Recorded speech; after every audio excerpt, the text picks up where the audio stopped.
जनता दरबार लगाते हैं। क्या आप कभी जनता दरबार में गए हैं? उन्होंने अपना कागज फाइल निकालता है, लोगों के नाम पूछ के चले जाते हैं, कार्रवाई कुछ नहीं होती। वीडियो सीओ जो हैं जिनके के द्वारा हम लोग को ऑनलाइन नहीं किया गया है, के लेकर के समस्या है। जय हिंद, मैं हूं प्रिंस शुक्ला और स्वागत है आपका क्राइम फ्री इंडिया न्यूज में। इस वक्त मैं पलामू के गांव जो तोलरा है उसमें मैं आ गया हूं और यहाँ कई ऐसे जन समस्या उठा जो अधिकारियों से रिलेटेड है। ये अधिकारी जो डेली, हालांकि मैं बात कर रहा हूँ डीसी मैडम जो जनता दरबार लगाती है, क्या उस वाकई जनता दरबार का कोई वैल्यू है? जब इसको मैं तहकीकात करने निकला, हर सप्ताह में बुधवार को जनता दरबार लगाई जाती है। इससे पहले मैं मुद्दा उठाया था कि जनता दरबार लगता है, क्या जनता की समस्या को सुना जाता है? जब इसको मैं पड़ताल करने निकला गांव-गांव तक, तो देखिए मैं तोलरा गांव में आया, लोगों ने अपनी समस्या सुनाना, बताना शुरू किया कि क्या जनता दरबार का क्या महत्व है, क्या कुछ है, क्या सचमुच इसकी कार्रवाई होती है। मैं बात करूँगा, सबसे पहले अपना नाम बता दीजिए। मेरा नाम हुआ राव शरीफ तिवारी। क्या आपने अभी जो बता रहा था कि जनता दरबार लगाते हैं, क्या आप कभी जनता दरबार में गए हैं? जनता दरबार जहाँ डीसी के प्रेजेंट में जनता दरबार लगता है उसमें मैं उपस्थित नहीं हूँ, लेकिन गांव लेवल पर जो जनता दरबार होता है, जो वीडियो सीओ पंचायत के लोग आते हैं, उसमें कोई कार्रवाई नहीं होती है। उन्होंने अपना कागज फाइल निकालता है, लोगों के नाम पूछ के चले जाते हैं, कार्रवाई कुछ नहीं होती नहीं, है। क्या आप जब डीसी मैडम जनता दरबार लगाती है, आपको पता है कि सप्ताह में हर बुधवार को जनता दरबार लग जाती है अधिकारियों वहाँ के पर द्वारा? मैं प्रेजेंट नहीं हो पाया हूँ।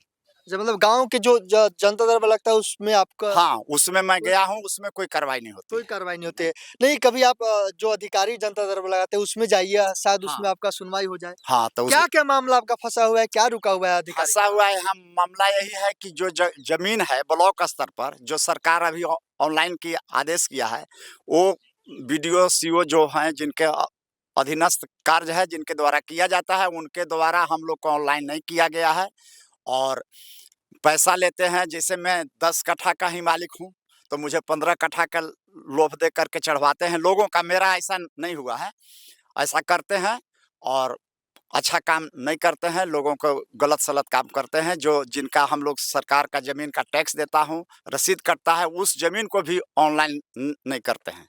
आपका काम कितने सालों से रुका हुआ है? मेरा काम अभी 10 वर्षों से मैं इस काम पर चल रहा हूँ, अभी तक भी मेरा नाम मेरे नाम पर ज़मीन नहीं हुआ। जो मैंने डीसी के नाम पर भी आवेदन दिया हूँ और ब्लॉक में भी आवेदन दिया हूँ, मेरे पास सारा दस्तावेज़ है। अपने बाप के बाबा के नाम से ज़मीन है, जो पिताजी के नाम पर ऑनलाइन करने का दिया हूँ, अभी तक नहीं किया गया है, जो रिसीविंग मेरे पास उपलब्ध है। क्या आपके पास सारे दस्तावेज अवेलेबल हैं, आप दिखा सकते हैं? हाँ, मैं दिखा सकता हूँ, जो मैं डीसी का आवेदन दिया, जो ब्लॉक में सीओ का आवेदन दिया ऑनलाइन कराने के लिए, वो दस्तावेज मेरे पास है और अभी तक मेरा ज़मीन ऑनलाइन नहीं किया गया है।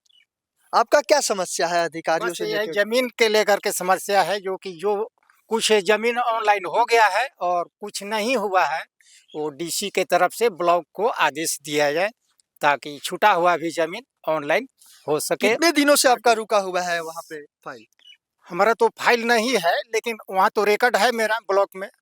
वो सरकार को होना चाहिए, करना चाहिए। रिकॉर्ड के आधार पर करना चाहिए जो रिकॉर्ड ज़मीन का मेरा है। इस प्रकार अगले बार हुआ है, उसी आधार पर जो छूटा है वो उसको कम से कम ऑनलाइन किया जाए। मैं डीसी के यहाँ जो आवेदन दिया था सीओ के प्रति, ब्लॉक के ई पर डीसी साहब द्वारा आदेश किया गया कि अविलंब इस कार्य को पूर्ण किया जाए, निरीक्षण करें, यह कार्य को पूर्ण किया जाए। इसके बावजूद भी क्या कहते हैं, सीओ द्वारा अभी तक नहीं किया गया। इस पर हम लोग क्या सोचें? डीसी द्वारा उस कागज पर आदेश किया गया है, सीओ को भेजा गया है कि अविलंब यह जमीन चेक करके किनके नाम पर है, उनके नाम पर ऑनलाइन किया जाए। इसके बाद भी सीओ द्वारा नहीं किया गया है, तो बड़े पदाधिकारी का आदेश होने के बावजूद भी छोटे कर्मचारी जो हैं वो कार्य को सफल नहीं करते हैं, उनकी आदेश को मान्य नहीं करते हैं। इस पर बड़े अधिकारी से मेरा रिक्वेस्ट होगा, जोरी विनती होगा कि जो उचित कार्रवाई है उस पर, जो अधीनस्थ कर्मचारी नीचे हैं कार्रवाई नहीं करते हैं, उन पर कड़ी कार्रवाई की जाए और उचित कार्य करवाने की आदेश किया जाए।